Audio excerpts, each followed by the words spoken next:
Elasticity वाला chapter हो गया था। तो आज हम लोग फ्लूइड्स से स्टार्ट करेंगे, मैकेनिकल प्रॉपर्टी ऑफ फ्लूइड्स। तो नेक्स्ट चैप्टर आज हम लोग का है मैकेनिकल प्रॉपर्टीज ऑफ फ्लूइड्स। तो फ्लूइड्स के बारे में बात करेंगे। फ्लूइड्स का मतलब क्या होता है समझेंगे।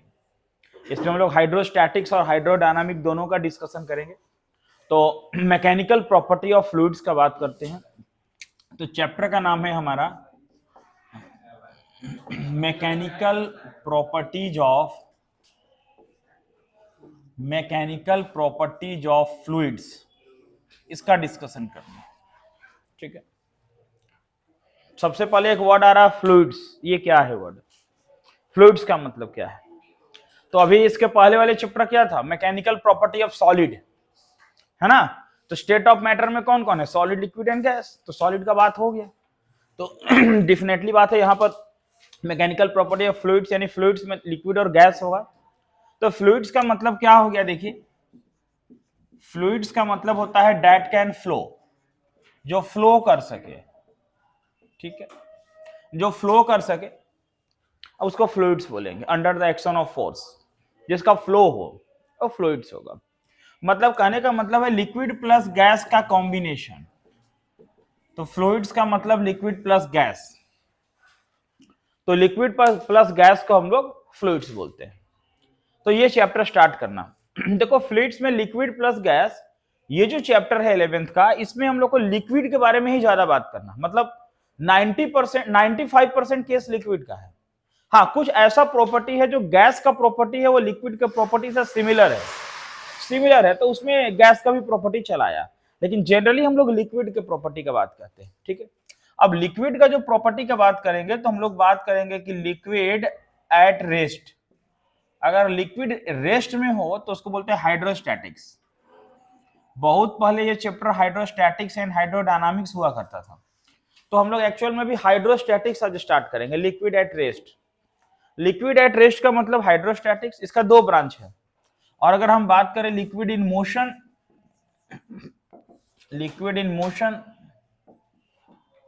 तो होगा हाइड्रोडायनामिक्स, वो होगा हाइड्रोडायनामिक्स। तो liquid in rest hydrostatics and liquid in motion hydrodynamics, ये होता। तो हाइड्रोस्टैटिक्स शुरू करेंगे हम लोग।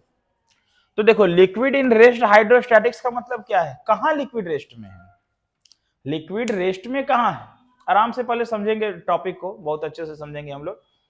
चैप्टर के स्टार्ट में आज कुछ छोटा छोटा टर्म आएगा जिसको क्लियर करेंगे, धीरे धीरे आगे बढ़ेंगे।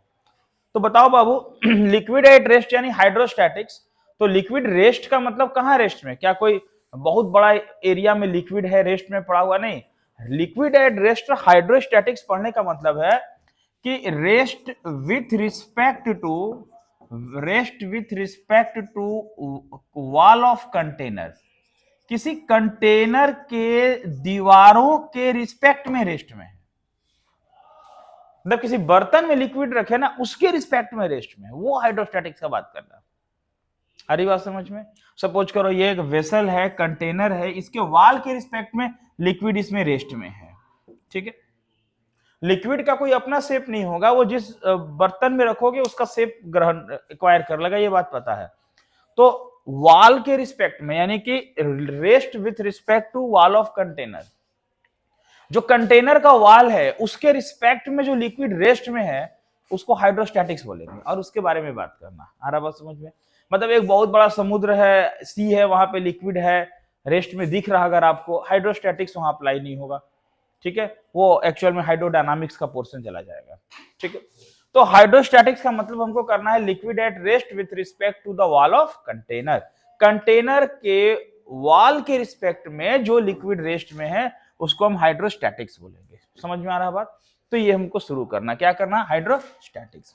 ठीक है, तो सबसे पहले बाबू हाइड्रोस्टैटिक्स में एक सिंपल वर्ड का यूज करते, प्रेशर। क्या होता प्रेशर? पढ़ते आए शुरू से, क्या है प्रेशर? हाँ, प्रेशर के बारे में बहुत पहले से जानते हैं कि प्रेशर क्या होता है। फिर भी अगर पूछे कि प्रेशर क्या है तो क्या जवाब दोगे? फोर्स पर यूनिट एरिया को क्या बोलते हैं? प्रेशर बोलते हैं। डेफिनेटली हम बोल सकते हैं the force acting force acting per unit area, force acting per unit area is called pressure. ये आप जानते पहले से कि फोर्स पर यूनिट एरिया को क्या बोलते हैं हम लोग, प्रेशर। और P इक्वल टू क्या होता है, F बाई ए, ये भी मालूम है। अच्छा, प्रेशर का देखो मतलब तो इस चैप्टर में समझ में आएगा, धीरे धीरे आगे बढ़ेंगे, बट सिंपल बात जो बता रहे हैं कि pressure is equal to force by area. तो देखो प्रेशर का डेली लाइफ में बहुत सारा एग्जांपल हम देखते हैं। हालांकि इस चैप्टर में हम स्पेशली लिक्विड के बारे में ही बात करने वाले हैं, कि फिर भी एग्जांपल बहुत सारा देखते हैं। अब जैसे देखो, एरिया अगर कम होगा तो प्रेशर क्या होगा, ज्यादा होगा। अगर एरिया कम होगा तो प्रेशर क्या होगा, डेफिनेटली। कहीं एरिया कम हुआ तो प्रेशर क्या हुआ, ज्यादा हुआ। ठीक है, अगर एरिया ज्यादा हुआ तो प्रेशर क्या हुआ, कम हुआ। अब रेगिस्तान में ऊंट चल पाता है क्योंकि ऊंट का जो कैमल का जो पंजा है वो गद्दादार होता है, तो एरिया ज्यादा है, ज्यादा एरिया है, तो उसका बॉडी का प्रेशर कम लगता है।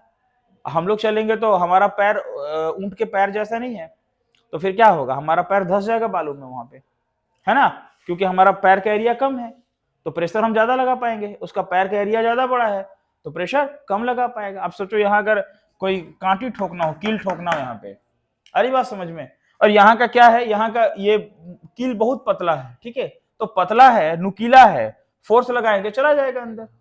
एरिया कम है, फोर्स लगाएंगे प्रेशर बढ़ जाएगा। अरे बात समझ में, एरिया ज्यादा होगा प्रेशर कम होगा। तो डेफिनेटली ये सब हम लोग डेली लाइफ में एग्जांपल देखते रहते हैं। तो फोर्स पर यूनिट एरिया को प्रेशर बोलते हैं। यहां पर लिक्विड से रिलेटेड प्रेशर का बात करेंगे और हम पढ़ेंगे कि कंटेनर में जो लिक्विड है तो कितना प्रेशर एग्जर्ट कर रहा है, कितना प्रेशर लगा रहा है। लेकिन धीरे धीरे चैप्टर में जैसे आगे बढ़ेंगे तो चलिए, प्रेशर का ऐसा यूनिट क्या होगा, क्या होगा ऐसा यूनिट प्रेशर का क्या हो जाएगा, तो उसका हो जाएगा पास्कल। क्या होगा, पास्कल, मतलब न्यूटन पर मीटर स्क्वायर। फोर्स का न्यूटन और एरिया का मीटर पर स्क्वायर, और न्यूटन पर मीटर स्क्वायर क्या होगा, पास्कल। तो बहुत पहले से प्रेशर का यूनिट हम सुनते आए पास्कल। आज हम लोग पास्कल का लॉ पढ़ेंगे कि पास्कल का लॉ क्या है। ठीक है, अभी डेंसिटी और रिलेटिव डेंसिटी पढ़ते हैं, उसके बाद पास्कल का लॉ देखते क्या होता है। आ रहा बात समझ में। डेंसिटी क्या होता है, डेंसिटी के बारे में बहुत पहले से आप लोगों को मालूम है, लेकिन चैप्टर स्टार्ट हो रहा तो थोड़ा सा जानना। डेंसिटी, तो डेंसिटी को रो से डिनोट करते हैं, आपको मालूम है। मास पर यूनिट वॉल्यूम को डेंसिटी बोलते हैं। Mass per unit volume is called density. आपको मालूम है कि मास पर यूनिट वॉल्यूम को हम डेंसिटी बोलते हैं। देखो, डेंसिटी को रो से डिनोट करते हैं, rho is equal to M by V, rho is equal to M by V. और इसका ऐसा यूनिट कितना हो गया बताइए, इसका ऐसा यूनिट क्या हो गया, किलोग्राम पर मीटर क्यूब।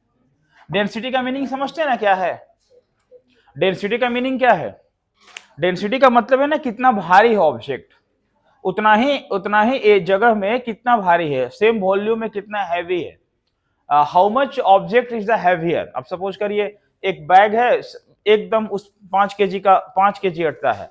अब 5 kg इसमें रुई रख दिए, रुई, और वही 5 kg में रुई के बदले 5 किलो आलू ले लिए, 5 kg कोई और ऑब्जेक्ट कर दिया रुई के प्लेस में, तो वो जो एक हम बता रहे थे अभी कि जो रुई है उसमें वो कम भारी है, और उसके बदले कोई ऑब्जेक्ट रख दिए, लोहा रख दिए, वो ज्यादा भारी है, तो उसका डेंसिटी ज्यादा है।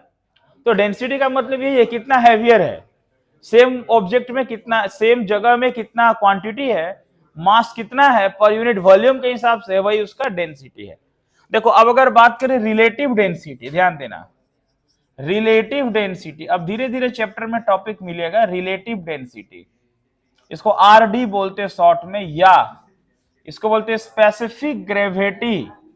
देखो, रिलेटिव डेंसिटी को हम लोग क्या बोलते हैं, स्पेसिफिक ग्रेविटी। ध्यान देना, क्या होता है रिलेटिव डेंसिटी, किसी को पता है, रिलेटिव डेंसिटी सुने पहले कभी, density with respect to water, बिल्कुल सही बोले, वाटर के रिस्पेक्ट में जो डेंसिटी होगा उसको रिलेटिव डेंसिटी बोलेंगे। और इसका दूसरा नाम क्या है, स्पेसिफिक ग्रेविटी। देखिए इसको कैसे डिफाइन करते हैं, तो it is defined as the ratio of, defined as the ratio of density of substance to the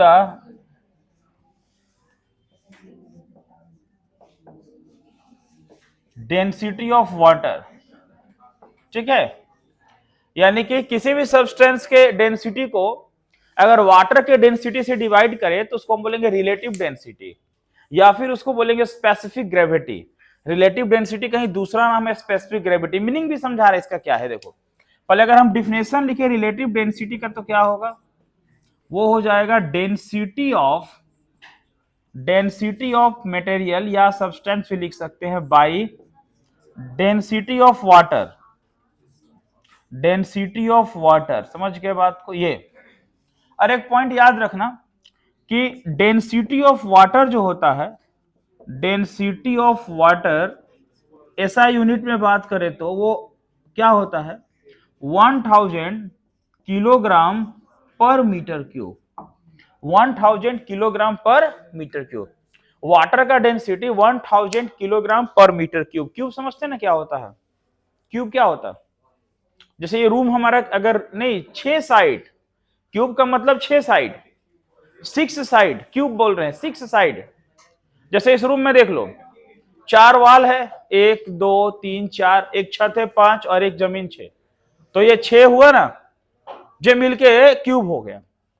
तो अगर एक एक मीटर का 6 ठो बनाए बर्तन, ऐसा कैसा बनाए, देखो 1 मीटर, ये नीचे में 1 मीटर, ध्यान देना 1 मीटर ऐसे, 1 मीटर का वाल इधर, 1 मीटर का वाल इधर, 1 मीटर का छत इधर, और 1 मीटर का ग्राउंड में भी जगह हो, फर्श हो, ऐसा करके 6 साइड मिला के 1 मीटर का एक क्यूब बनाए। समझ रहे हो बात, 1 मीटर का एक क्या बनाए, क्यूब बनाए, ठीक है। ये एक सरफेस हो गया, ये दूसरा सरफेस हुआ, ये तीसरा सरफेस हुआ, ये चौथा सरफेस हुआ, ये पांचवा हुआ, ऊपर में छठा हुआ। ये 1 मीटर का बनाए, 6 सरफेस मिला के, 6 सरफेस मिला के 1 मीटर का बनाए, तो 1000 किलो पानी हट जाएगा उसमें। कितना पानी हट जाएगा, 1000 केजी। इसलिए रिलेटिव डेंसिटी, उसका डेंसिटी कितना हुआ, 1000 किलोग्राम पर मीटर क्यूब। तो वाटर का डेंसिटी 1000 किलोग्राम पर मीटर क्यूब है। इसका मतलब यही है कि 1 मीटर का क्यूब बनाएंगे अगर हम, तो 1000 केजी पानी उसमें अट जाएगा, इसलिए वो उसका डेंसिटी है, ठीक है।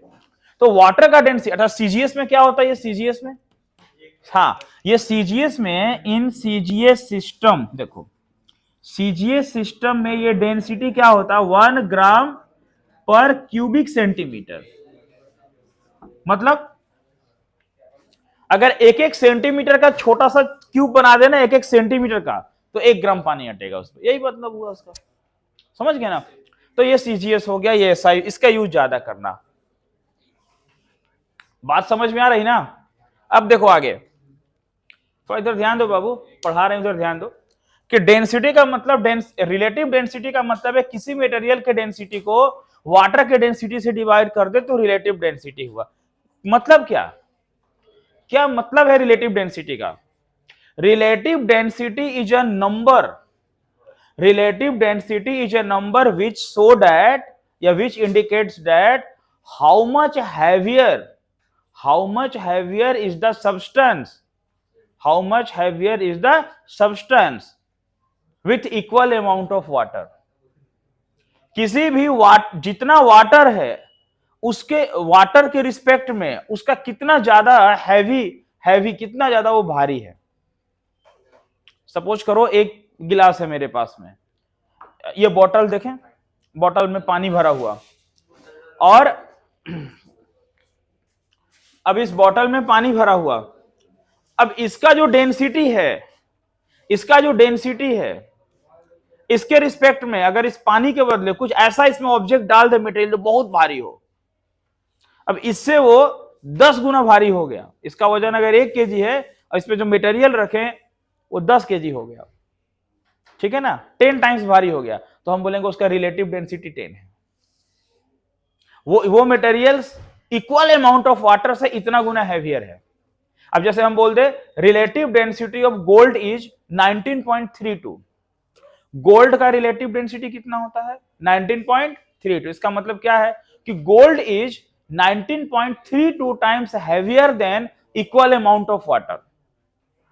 सिल्वर का रिलेटिव डेंसिटी होता है 10.5, सिल्वर का रिलेटिव डेंसिटी कितना होगा 10.5। देखो अगर हम बोल दे relative density of silver is 10.5, it means, इसका मतलब क्या हुआ, it means silver is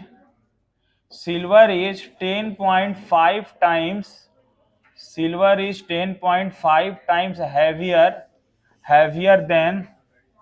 heavier than equal amount of water, equal amount of water. जो सिल्वर है वो 10.5 टाइम्स हैवी है, कितना, उतना ही अमाउंट के वाटर से। इसका मतलब हुआ रिलेटिव डेंसिटी। ठीक है, अगर हम एक क्वेश्चन आपको दे दे relative density of gold is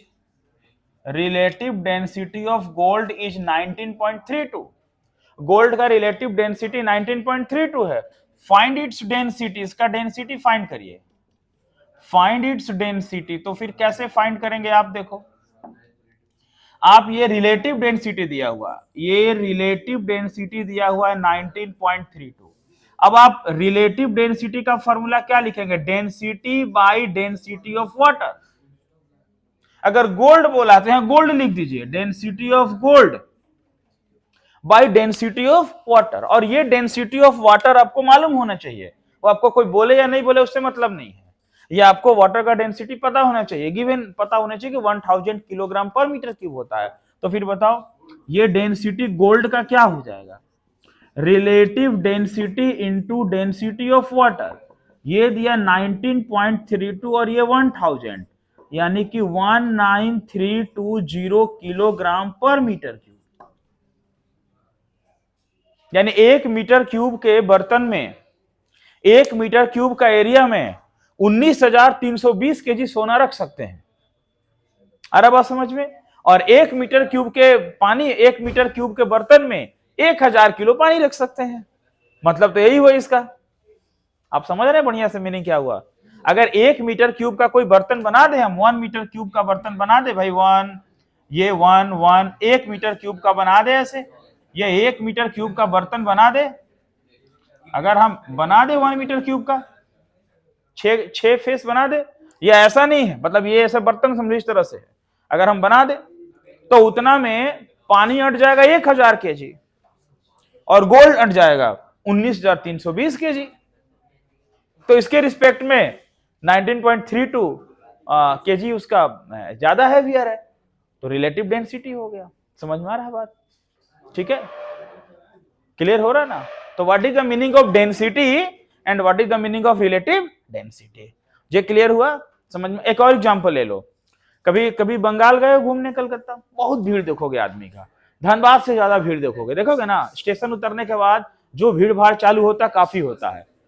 ठीक है, अब हम लोग मान लो धनबाद स्टेशन के बाहर देख रहे हो, हावड़ा स्टेशन के बाहर देख रहे हैं, बोले धनबाद स्टेशन के बाहर 1 किलोमीटर के एरिया में अगर हमको 1000 आदमी दिखा, तो पता चला हावड़ा स्टेशन पर 1 किलोमीटर के एरिया में 10,000 आदमी दिखा, बोले 9 गुना ज्यादा आदमी है वहां पे, 10 गुना ज्यादा।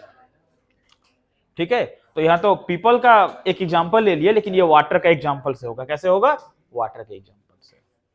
ठीक है, तो ज्यादा relative density and density clear है। अब पास्कल लॉ पे आते हैं, लिखिए इसको। तो पास्कल लॉ बता रहे क्या है। अब देखिए पास्कल लॉ के बारे में बात करते हैं। पास्कल्स लॉ क्या है, पास्कल्स लॉ क्या है, पास्कल लॉ किन्हीं को पता है क्या है पास्कल लॉ, बताइए। पास्कल का नियम क्या है, पास्कल लॉ बोलो, पास्कल लॉ है क्या, बोलिए।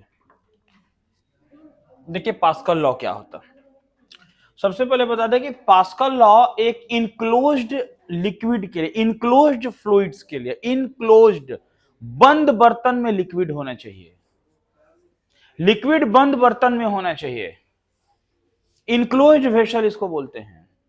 बंद बर्तन में लिक्विड है, वहां पास्कल लॉ अप्लाई होना है, सबसे पहली बात। ठीक है, तो pressure applied to enclosed vessel या इनक्लोज्ड फ्लूइड्स, ये लिक्विड गैस दोनों के लिए, pressure applied to enclosed fluids transmitted equally in all direction, हर एक डायरेक्शन में वो इक्वली ट्रांसमिट होगा। दो तीन बात बता दे पास्कल लॉ का। दूसरा, pressure remains undiminished at every point in liquid and eight every portion in liquid and every point on the wall of container. Pressure जो है ना कहीं भी लॉस नहीं होगा, कम नहीं होगा, अनडिमिनिश्ड होगा, मतलब लॉस नहीं होगा लिक्विड में हर एक पॉइंट पर, हर एक जगह में। ठीक है, और तीसरा पॉइंट बता दे, फिर लॉ के साथ आपको समझाते। प्रेशर की सिंपल बात है, पास्कल लॉ का एक सिंपल बात है कि प्रेशर जो है लिक्विड रेस्ट में हो, लिक्विड रेस्ट में हो, इनक्लोज्ड वेसल में रेस्ट में हो। कहां हो? लिक्विड रेस्ट में हो, बंद बर्तन में लिक्विड रेस्ट में हो, तो प्रेशर हर जगह बराबर होगा अगर हम ग्रेविटी को इग्नोर करें तब। अब अगर हम ग्रेविटी को इग्नोर नहीं करते, हम ग्रेविटी को इग्नोर नहीं करते हैं, ग्रेविटी के साथ चलते हैं, तब पास्कल का लॉ फेल कर जाएगा। यानी पास्कल का लॉ तभी एप्लीकेबल है जब हम ग्रेविटी को इग्नोर करेंगे। यानी कि कोई तालाब में पानी है या बहुत गहरा पानी है, उसमें हम जा रहे हैं वाटर के नीचे, सी में जा, समुद्र में पानी के नीचे जा रहा है और ग्रेविटी के रोल है वहां पे, डेप्थ में जा रहे हैं, तो फिर पास्कल लॉ वहां नहीं लगने वाला। एक बर्तन में लिक्विड है वहां लगने वाला, एक टब में पानी है वहां रखने वाला, एक टंकी में पानी भरा हुआ वहां लगने वाला। अरे बात समझ में? इनक्लोज वेसल में लगने वाला, लिक्विड रेस्ट में, जहां ग्रेविटी का रोल नहीं हो ज्यादा। ग्रेविटी का रोल हो भी तो हम इसको इग्नोर करें, तब पास्कल लॉ लगने वाला। समझ में आ रहा है बात में? तो दो तीन पॉइंट्स बोले, देखो वो तीनों पॉइंट को लिखते हैं, फिर आप एक एक लाइन बात करते। देखो सबसे पहले बात करते हैं कि according to this law, according to this law, the pressure applied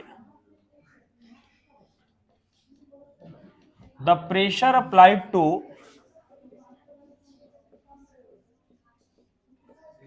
enclosed fluids मतलब लिक्विड गैस दोनों के लिए है ना, is transmitted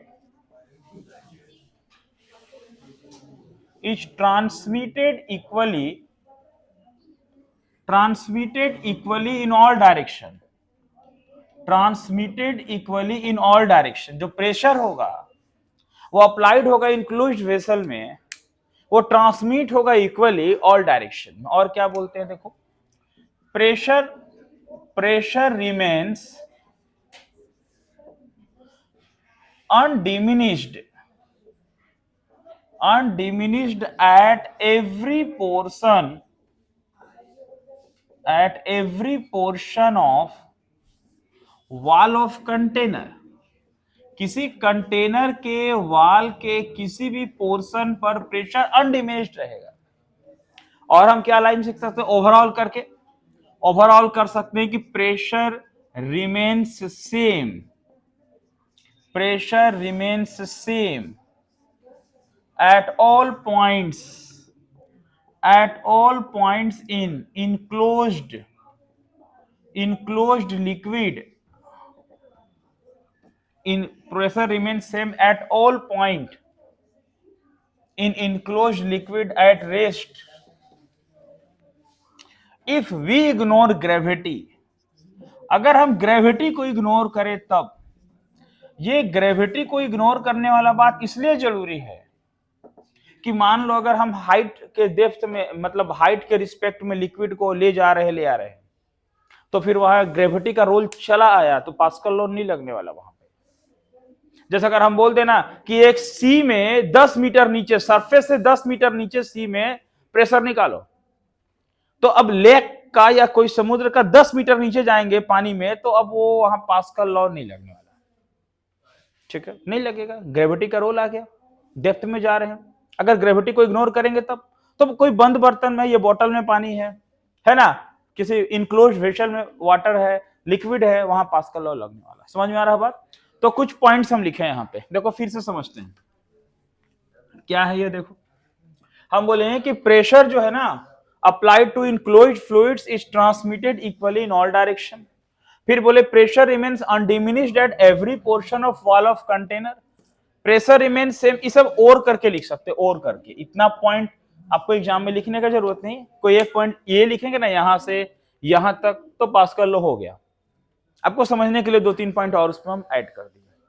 देखो मान लो ये एक इनक्लोज्ड वेसल है, ऐसे ये एक इनक्लोज्ड वेसल है, ऐसे पानी भरा हुआ है, इसमें पानी भरा हुआ लिक्विड है, मान लेते हैं हर जगह लिक्विड है, आ रहा बात समझ में। और अभी यहां पर मान लो हम बोलते ये यहां पे एक पिस्टन लगा देते, पिस्टन, और यहां फोर्स लगाते F1, यहां का एरिया है A1, और यहां एक दूसरा पिस्टन लगा दिए, दूसरा पिस्टन लगा दिया यहां पर, यहां पिस्टन में फोर्स लगाते F2, यहां का क्रॉस सेक्शनल एरिया A2, यहां का क्रॉस सेक्शनल एरिया A2, यहां लगाते F2, फिर बोलते यहां एक और पिस्टन लगा देते, देखो ऐसे, और अभी बोलते हैं यहां का फोर्स F3 लगा रहे हैं, और इस पॉइंट यहां का क्रॉस सेक्शनल एरिया A3, फिर बोलते देखो यहां पर F4 फोर्स लगा रहे हैं ऐसे, और इस पॉइंट का क्रॉस सेक्शनल एरिया A4, मान लो बोलते A, B, C और D, इसके अंदर लिक्विड है। तो कहने का मतलब है जब हम पिस्टन से फोर्स अप्लाइड करेंगे, पिस्टन समझ रहे हैं ना, पिस्टन समझ रहे हैं, वहां से फोर्स लगा रहे हैं, है ना। तो जब प्रेशर दे रहे हैं, पिस्टन को से प्रेशर दे रहे हैं, तो जब फोर्स लगा रहे हैं मतलब प्रेशर हो रहा, फोर्स लगा एरिया में नहीं प्रेशर, तो जो यहां प्रेशर जनरेट कर रहे हैं, अब इसमें पास्कल लॉ के अकॉर्डिंग क्या लिख सकते हैं। अब देखो यहाँ कंफ्यूजन क्या है और लोगों को समझ में क्या नहीं आता बात, उसको क्लियर करो। अब यहाँ पास्कल लॉ से ऐसे लिख सकते हैं, देखो हम बोलेंगे according to Pascal law, according to Pascal's law बोलेंगे F1 by A1 is equal to F2 by A2 is equal to F3 by A3 is equal to F4 by A4, और हम बोल दिए P1 is equal to P2 is equal to P3 is equal to P4, ऐसा। और बोले pressure हर एक point पर equal है, पास्कल लॉ है ये, तो प्रेशर हर एक पॉइंट पर इक्वल है ना। क्या हुआ, देखिए तो प्रेशर जो है ना, प्रेशर हर एक पॉइंट पर इक्वल है, यानी कि यहां पर P1, P2, P3, P4 इस तरह से, तो हर एक पॉइंट का प्रेशर बराबर। इसका मतलब क्या हुआ, इसका मतलब ये नहीं हुआ, इसका मतलब ये नहीं हुआ कि यहां का जो प्रेशर था यहां का प्रेशर सब बराबर है। अगर सारा प्रेशर बराबर है वो तभी इक्वल हो सकता है, सुनना बात, तभी इक्वल हो सकता है जब A1, A2, A3, A4 सबका एरिया इक्वल है और सब पर फोर्स इक्वल लगा। अब मान लो एक एग्जांपल लो, समझो यहां फोर्स लगा 10 न्यूटन का, फोर्स कितने लगा, जरा लिखना बंद करके सुनो क्या बता रहे हैं। फोर्स लगा 10 न्यूटन का, एरिया है 2 मीटर स्क्वायर, एग्जांपल लो, एरिया जितना भी एरिया है 2 मीटर स्क्वायर, तो प्रेशर कितना हुआ 5 पास्कल, कितना हुआ। तो पास्कल लॉ ये कहता है ना कि जो 5 पास्कल का यहां प्रेशर जनरेट हुआ ना, वो 5 पास्कल का प्रेशर इस पूरे लिक्विड में हर जगह इक्वली ट्रांसमिट हो रहा है। इसका मतलब ये नहीं कि वो कितना जनरेट कर रहा है, वहां प्रेशर कितना हो रहा है। अब ये जो है 5 पास्कल का प्रेशर हर एक जगह लिक्विड में बराबर हो रहा है। अब अगर ऐसा हो कि यहां पे F2 हो 10 न्यूटन और A2 यहां 2 मीटर था, A2 यहां हो जाए 3 हो जाए, तो यहां का प्रेशर क्या होगा 10/3, 3 पॉइंट समथिंग आएगा। तो क्या 3 पास्कल और 5 पास्कल इक्वल हो सकता है आपस में, कभी नहीं हो सकता है। तो sir F1 by A1 F2 by A2 equal कैसे हुआ, गलत हो गया बिल्कुल। ये इक्वल उस केस में है, ये इक्वल उस केस में है जब सब जगह का एरिया क्या है, हर एक पॉइंट का एरिया जो हम बनाए वो क्या है, इक्वल है, और हर एक पॉइंट पर फोर्स क्या लगा रहे हैं, इक्वल लगा रहे हैं। तो हर एक पॉइंट का प्रेशर क्या जनरेट हो रहा, इक्वल जनरेट हो रहा। आपको यह समझना है इस पूरे 4 पिस्टन में कोई एक ही पिस्टन होता नहीं रहता, 4 एक ही यहां पे रहता, जो प्रेशर वहां यहां जनरेट होगा वही प्रेशर इस पूरे लिक्विड के पॉइंट, हर एक पॉइंट पर वही प्रेशर जाएगा। इस इनक्लोज्ड वेसल पर हर एक पॉइंट पर वो प्रेशर जाएगा बिना कोई अनडिमिनिश्ड हुए, विदाउट एनी लॉस, कुछ लॉस हुए। ठीक है, समझ में आ रहा है बात। ये पास्कल का जबरदस्त लॉ था। अब इसको एक दूसरा एग्जांपल से समझा रहे, समझो एक दूसरा एग्जांपल। अब बहुत लगता है इक्वल है, अरे इक्वल भाई ऐसे समझो क्लियर, अगर सब जगह का एरिया अलग अलग हो जाए और सब जगह का फोर्स अलग अलग हो तो प्रेशर कैसे इक्वल होगा? ऐसे नहीं समझ में आ रहा कि वैल्यू अलग अलग आएगा। तो मतलब ऐसा कोई डायग्राम बुक में बना हुआ है, इसका मतलब वो बता रहा है कि भाई एरिया बराबर है, फोर्स भी इक्वल लगा है, तो प्रेशर क्या हो गया? इक्वल हो गया। समझ में आ रहा है बात? अब देखो एक और एग्जांपल देखो, यहां मान लो एक बर्तन यहां लेते हैं ऐसे, देखो ये ध्यान देना, ये और इस बर्तन में लिक्विड है, सपोज करो इस बर्तन में लिक्विड है। अब यहां क्या करते देखो, इस पॉइंट पर हम फोर्स लगाते F, क्या लगाते F, और इस पॉइंट का एरिया क्या है? इस पॉइंट का फोर्स लगाते F, इस पॉइंट का एरिया A। तो भाई इसमें जो ये प्रेशर जनरेट होगा, अगर जो भी वैल्यू प्रेशर का हुआ, वो पास्कल लॉ क्लियर कहता है कि ये जो प्रेशर जनरेट आप करेंगे वो प्रेशर इस लिक्विड में या गैस होगा तो गैस में हर एक पॉइंट पर इक्वल होगा। अगर मान लो यहां से 10 पास्कल हुआ तो यहां भी 10 पास्कल, यहां भी 10 पास्कल, यहां भी 10 पास्कल, कोई हाइट से मतलब नहीं, हर जगह pressure 10 pascal.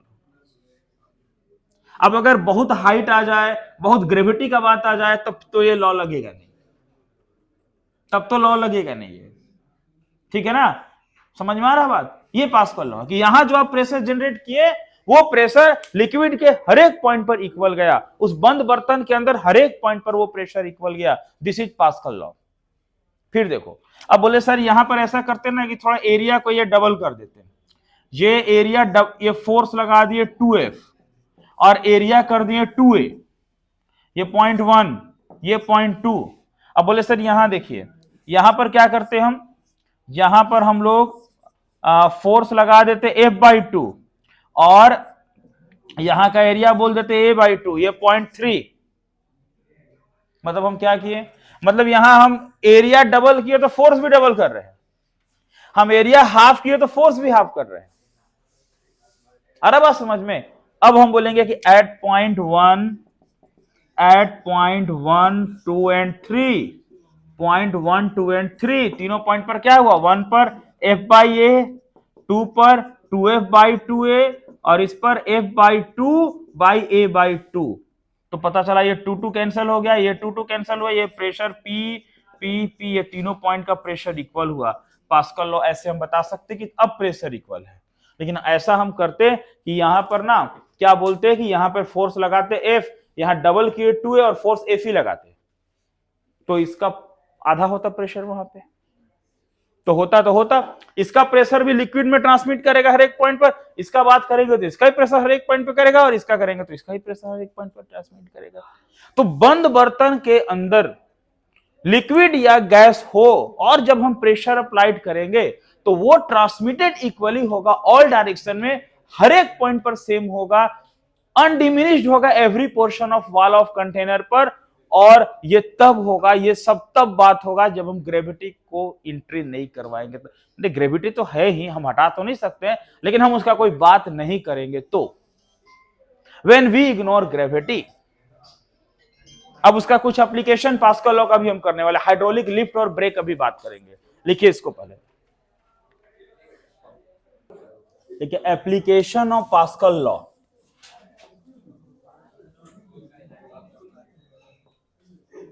Application of Pascal's law. देखो पास्कल्स लॉ का क्या एप्लीकेशन, तो सबसे पहले ना बात करते हैं हाइड्रोलिक लिफ्ट। हाइड्रोलिक लिफ्ट, देखो अब ये हाइड्रोलिक लिफ्ट का बात करते हैं, ठीक है? तो पास्कल लॉ का दो एप्लीकेशन करने वाले हम लोग, एक हाइड्रोलिक लिफ्ट, एक हाइड्रोलिक ब्रेक।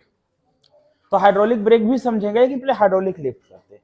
बहुत यूजफुल लिफ्ट हाइड्रोलिक लिफ्ट होता क्या है ये, तो आप लिफ्ट समझ लो, एक लिफ्ट है used to lift heavy load, heavy load को उठाने में इसका यूज करते हैं। ये होता क्या हाइड्रोलिक लिफ्ट, अभी जैसे आप एग्जांपल ले लो, अब बड़ा बड़ा शोरूम में जाओगे, गाड़ी का शोरूम में, तो हैवी ज्यादा लोड है गाड़ी का, उसको ना अपनी जगह से ऊपर उठाना, नीचे लाना, ठीक है ना, वो कहां है? हाइड्रोलिक लिफ्ट पर बेस्ड है। वो किसी बॉडी को ऊपर ले जाना, नीचे लाना, ठीक है, हाइड्रोलिक लिफ्ट पर बेस्ड है। वो कार को अपने सर्विस सेंटर में ऊपर ले जाना, उसको सर्विस के लिए ले जाना, ग्राउंड बना हुआ है, ठीक है। अभी मटेरियल्स को बिल्डिंग के ऊपर ले जाना लाना, यानी लिफ्ट का सिस्टम आप समझते हैं। तो लिफ्ट का सिस्टम ही हाइड्रोलिक लिफ्ट है। हाइड्रोलिक वर्ड का यूज क्यों कर रहे हैं? क्योंकि लिक्विड और गैस से चलने वाला सिस्टम, अभी लिक्विड से चलने वाला सिस्टम, इसलिए नाम हाइड्रोलिक दिया हुआ। हाइड्रोलिक वर्ड लिक्विड और गैस के लिए है, लिक्विड के लिए है, ठीक है। और हम लोग वही बात कर रहे हैं। तो देखो हाइड्रोलिक लिफ्ट होता क्या है, सबसे पहले बता दें, एप्लीकेशन है पास्कल लॉ का। इसका यूज हम कहां करते हैं? Use to lift heavy load, heavy load को उठाने में करते हैं। और इसको हम लोग बोलते हैं फोर्स मल्टीप्लायर।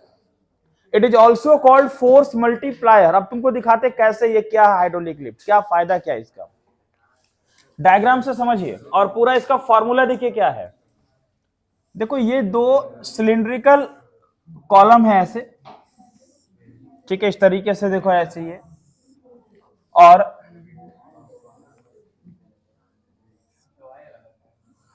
समझ रहे बात को, इस तरह से ये सिलिंड्रिकल कॉलम है।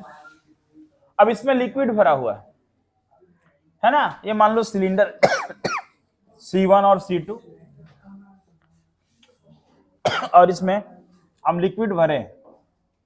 ये इसका एरिया है।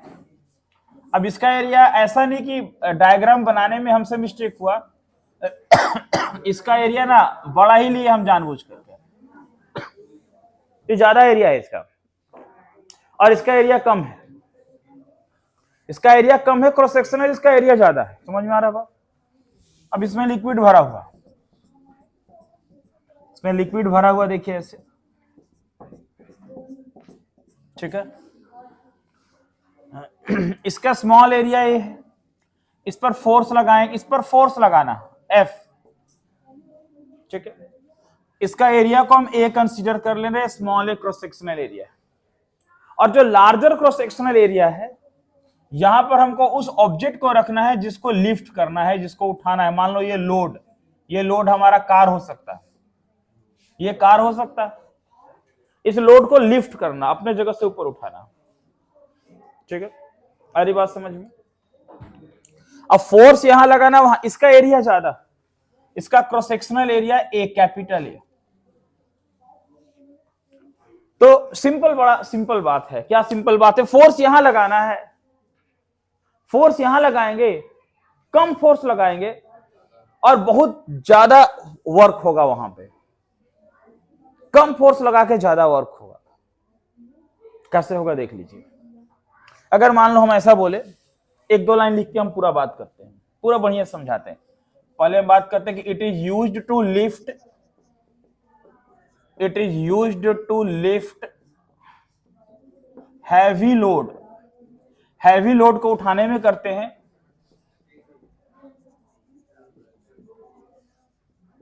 It is also called force multiplier. इसको फोर्स मल्टीप्लायर बोलेंगे हम लोग, ठीक है। फोर्स मल्टीप्लायर बोलेंगे it consist of two cylinder,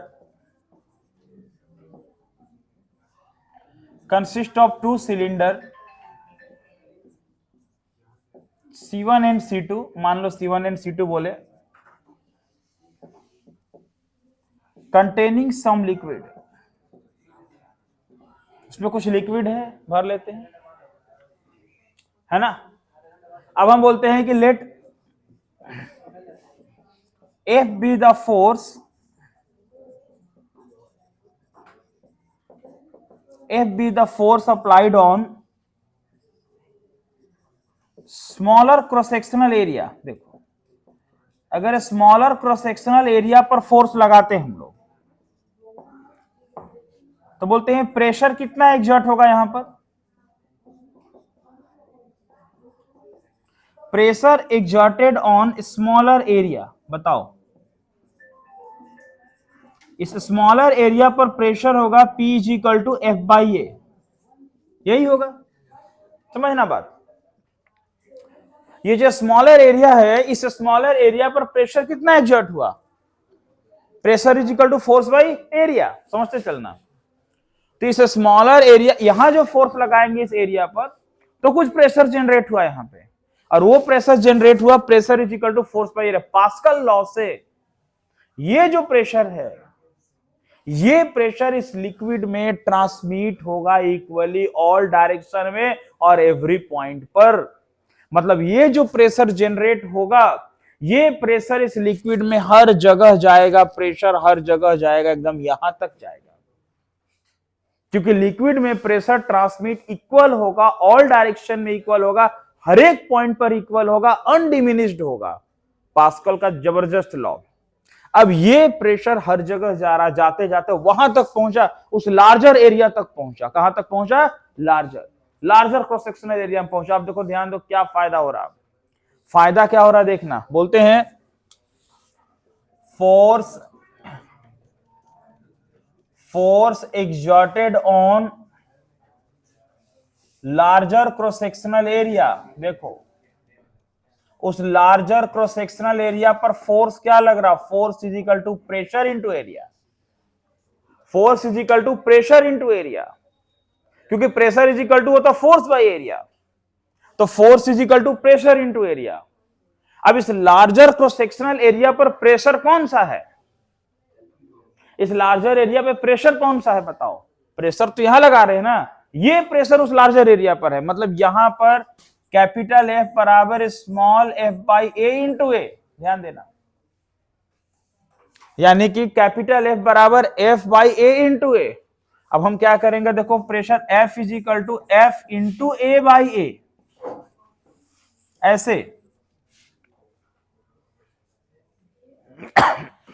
F बराबर एफ इंटू क्या हो गया? A by A. मतलब एरिया का रेशियो।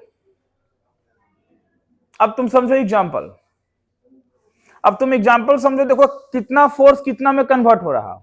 मान लो भाई कि ये आपका जो बड़ा एरिया था, ये जो बड़ा क्रॉस सेक्शनल एरिया है, ये है 10 मीटर स्क्वायर, और जो छोटा क्रॉस सेक्शनल एरिया है, यह है 1 मीटर स्क्वायर। और आप यहां पे फोर्स लगा दिए 50 न्यूटन। अब बताओ, वो जो बड़ा फोर्स कितना हो गया? F इज इक्वल टू क्या हुआ? F इंटू ए बाई ए, यानी कि 50 इंटू 10 बाई 1, यानी कि वो 500 न्यूटन। 50 न्यूटन का फोर्स लगा है, 500 न्यूटन बन गया। देखो, नहीं बना? ए बाई ए हुआ ना। अगर एरिया 2 होता और वो 10 होता तो 5, तब भी 250 हो जाता। नहीं होता। समझ में आ रहा है ना बात? अरे मान लो हम यहां पर ये फोर्स यहां लगाएं 10 न्यूटन का, और ये एरिया ज्यादा, ये एरिया कम है, तो डिवाइड करके रेशियो तो एक ज्यादा आएगा ना नंबर। अगर ये रेशियो सपोज करो 100 है और ये 10 है, तो 10 आया ना, तो फोर्स 10 गुना बढ़ा ना। तो आप फोर्स लगा रहे कम, वो बहुत ज्यादा कन्वर्ट हो रहा, 10 टाइम्स 20 टाइम्स ऐसे फोर्स कन्वर्ट हो। तो क्या हो रहा देखो, यानी कि यहां पे एक कार रखा हुआ शोरूम में, यहां पे कार रखा हुआ है, हाइड्रोलिक लिफ्ट के ऊपर कार रखा हुआ। वहां पर एक आदमी जाता है, पर्सन, उसको बोलते हैं ना, एक काम करो, इस कार को थोड़ा बहुत नीचे ऊपर ले आओ जगह पे, है ना, वो ग्राउंड फ्लोर में है। वहां पे वो क्या मशीन ऐसे ऐसे चलाएगा, मशीन चला रहा, और ये लिफ्ट उसको ऊपर लेके आ रहा। उल्टा करेगा रिवर्स, फिर नीचे जाएगा। बड़ा बड़ा किरान है, देखते हैं बिल्डिंग पे। आ रहा बात समझ में? अब अभी आजकल चल रहा जमाना बुलडोजर का, कि तोड़ देते छत्ता जाके तीसरा तल्ला को, तो हाइड्रोलिक लिफ्ट वो चला रहा, उसका जो पोर्शन है ऊपर जा रहा, गया वहां पे ऐसे तोड़ दिया उसको घर। तो हाइड्रोलिक लिफ्ट का यूज बहुत ज्यादा होता है। अरे बात समझ में? ये तो उस समय का बात है जब हाइड्रोलिक लिफ्ट का एकदम बेसिक बात बता रहे। आज तो इसका बहुत एडवांस फॉर्म आ गया। आप तो किसी को जा करके ऐसे हाथ से चलाने का, उसका स्टार्टर करने का भी जरूरत नहीं, बटन सिस्टम आ गया। अब तो बहुत एडवांस फॉर्म में है अभी हम लोग। ये तो पास्कल लॉ कब का लॉ है, उस पर हाइड्रोलिक लिफ्ट बना था, जो बेसिक बात कर रहे हैं हम लोग। इसका तो मॉडिफाइड फॉर्म अभी आगे आ चुका। तो हाइड्रोलिक लिफ्ट का क्या काम है? देखो क्या करते हैं इसको, it is used to lift heavy load. Heavy load को उठाने में करते हैं। है ना। ऑल्सो कॉल्ड फोर्स मल्टीप्लायर, इस कंसिस्ट दो सिलेंडर कंसिस्ट है जिसमें कुछ लिक्विड भरा, यहां फोर्स लगाएंगे वो फोर्स बहुत ज्यादा अमाउंट में वहां कन्वर्ट होगा, हैवी लोड को अपने प्लेस से ऊपर लिफ्ट किया जाएगा।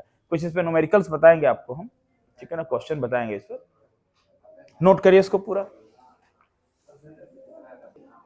देखो एक एग्जांपल यहां से दे रहे हैं, इसको जरा सॉल्व करो। तो एक एग्जांपल दे रहे हैं, इसी डायग्राम को एक हम न्यूमेरिकल जैसा बात कर दे रहे हैं, समझ में आ रहा है बात ना। इसी डायग्राम को क्या कर रहे हैं, देखो ये यहां पर हम लोग यहां पर ये इस पॉइंट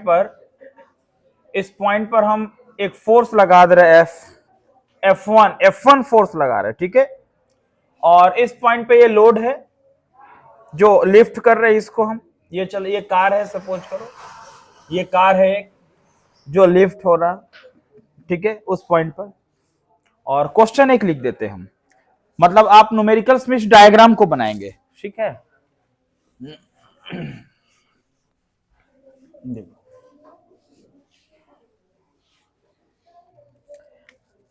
क्वेश्चन है, a car of mass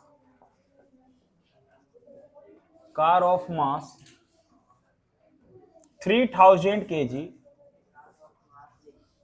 car of mass 3000 kg is to be lifted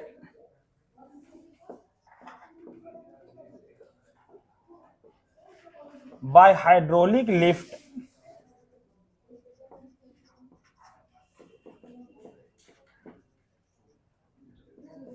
as shown in figure.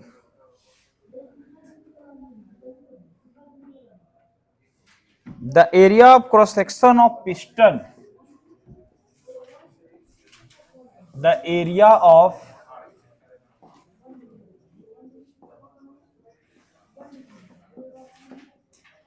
cross section of piston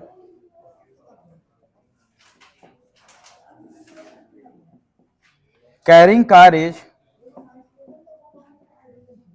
50 centimeter square and area of cross section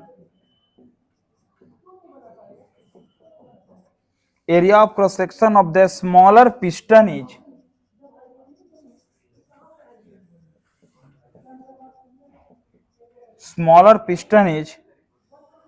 10 centimeter square. Calculate the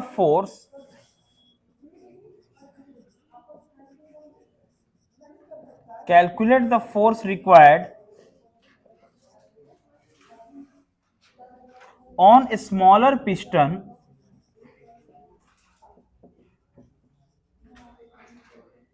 to lift the car.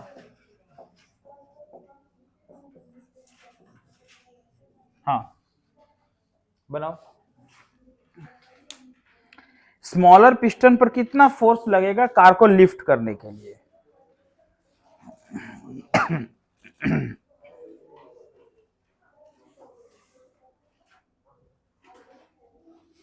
ठीक है, और diagram यही है, suppose करो ये diagram दिया हुआ आपका है ना। 2 मिनट टाइम देते, बनाओ, कौन बनाते। देखिए आंसर आया, 2 स्टूडेंट बनाए लोग, कितना 5880 न्यूटन 9.8 लेने से, और 10 लोगे तो 6000 न्यूटन आएगा। देखो क्लियर बात है ना। अभी यहां पर F1 बोल रहा है, F1 फोर्स फाइंड करना हमको, कैसे पता चला, पहले लिखा ना, car of mass 3000 kg is to be lifted by hydraulic lift as shown in figure. इस डायग्राम में देख, कार है जिसका मास है 3000 kg, उसको लिफ्ट करना, तो कार का लिफ्ट करने में कितना फोर्स लगेगा, जितना उसका वेट होगा। अरे कार को उठाने में उतना ही फोर्स लगेगा जितना कार का वेट होगा। तो मतलब कार का मास कितना दिया हुआ, 3000 kg, तो यहां अगर फोर्स लग रहा है इसको उठाने में, जो फोर्स लगेगा F2, वो F2 क्या होगा, उसका वेट के बराबर होगा, वेट ऑफ कार के बराबर होगा। तो वेट का मतलब mg, यानी 3000 इंटू 9.8। आ रही बात समझ में। तो वो क्या हुआ, मल्टीप्लाई कर लो, 3 8 जा 24, 3 9 जा 27 टू 29 1 2 3 इतना 29400 न्यूटन। ये फोर्स F2 हो गया। ये फोर्स F2 क्यों हुआ? क्योंकि किसी बॉडी को उठाने में जितना फोर्स लगता है वो उसका वेट के बराबर होता है। अब यहां का क्रॉस सेक्शनल एरिया कितना दिया होता है? Area of cross section of piston carrying car is 50 centimetre, यानी A1 मान लो तो वो 50 सेंटीमीटर स्क्वायर है। मीटर में चेंज करो तो 50 into 10 to power -4 metre square. फिर बोला area of cross section of a smaller piston, sorry small ये लार्जर है, ये लार्जर है। स्मॉलर का कितना है? स्मॉलर का है 10 सेंटीमीटर स्क्वायर, 10 सेंटीमीटर स्क्वायर यानी 10 into 10 to power -4 metre square. समझ रहे हैं -4 से क्यों करेंगे? -2 होता है, स्क्वायर है ना तो 4 हो गया माइनस। कहने का मतलब है कि the area of cross section of piston carrying car, जो कार कैरी कर रहा उसका 50 सेंटीमीटर स्क्वायर था, उसका F2 मान लिए, A2 मान लिए, और जहां ये ऑब्जेक्ट था इसका A1 मान लिया, इसका 10 सेंटीमीटर स्क्वायर था। अब क्या बोल रहा है देखो, calculate the force required on A smaller piston, यानी कि कार तो लिफ्ट हो गया तो स्मॉलर पिस्टन पर लगने वाला फोर्स निकालो। तो अभी आपका फॉर्मूला क्या था? क्या पढ़े थे आप ये पढ़े थे कि अगर ये फोर्स F लार्जर एरिया का है तो F/A इंटू लार्जर एरिया, यहां का प्रेशर, यही ना पढ़े थे फॉर्मूला? आप वही फॉर्मूला क्या पढ़े थे? ऐसे पढ़े थे देखो, F is equal to F/A into A। अब यहां ये F आपका F2 है, ये F हो गया F2, और ये स्मॉल f F1, जे A1 इंटू A2। आपको F1 फाइंड करना है। यहां से क्या फाइंड करना? F1। आप एक फॉर्मूला ही याद रख लो कि F2 बाई F1, F2 के नीचे F1 लाओ, F2 by F1 is equal to A2 by A1।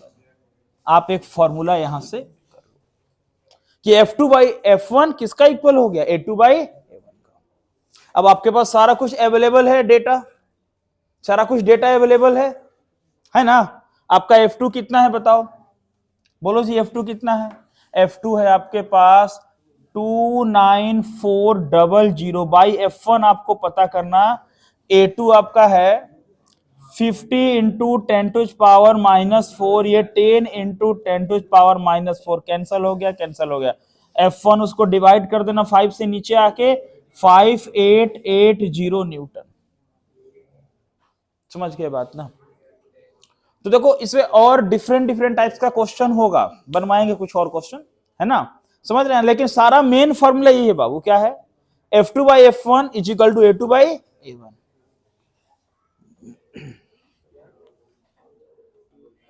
देखिए पास्कल लॉ का एक और एप्लीकेशन करते, सेकेंड एप्लीकेशन हाइड्रोलिक ब्रेक।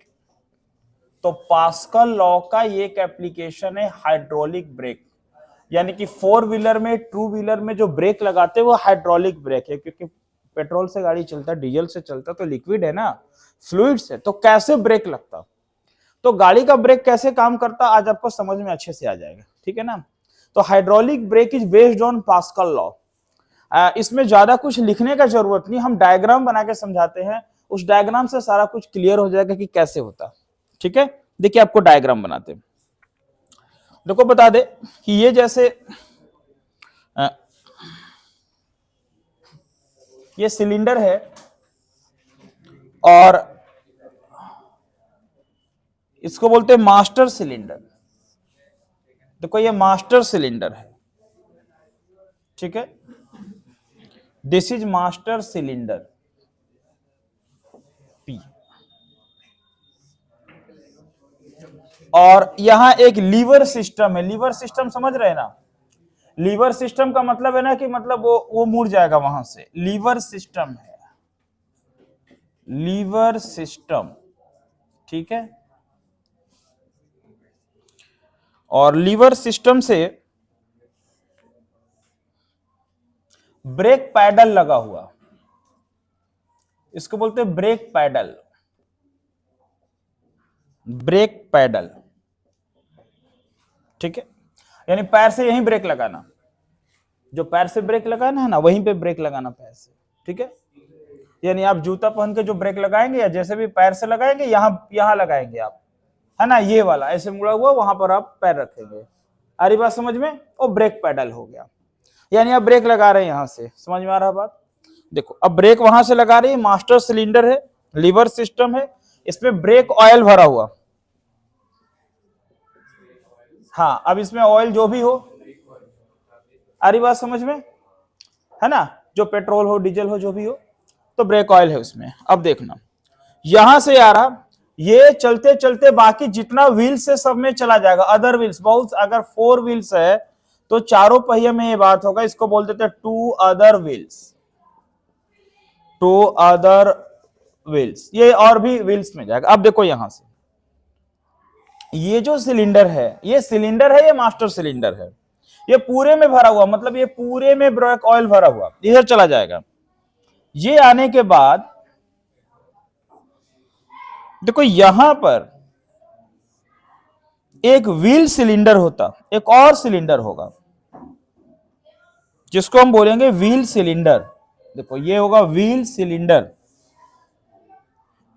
देखना, और इस व्हील सिलेंडर में यहां पर 2 पिस्टन लगा रहेगा, ये 2 पिस्टन लगा रहेगा ऐसे, ठीक है, इस तरीके से। देखो ये लिक्विड यहां तक आ रहा है, लिक्विड इसके अंदर तक जा रहा है, यहां ये लिक्विड एकदम अंदर तक जा रहा है, यहां तक, इस तरीके से, है ना, इसको बोलते हैं व्हील सिलेंडर। यानी देखो जो लिक्विड है ना पूरा इधर इधर यहां तक पहुंचने वाला, समझ में आ रहा है बात? अब इस व्हील सिलेंडर के साथ, ठीक है,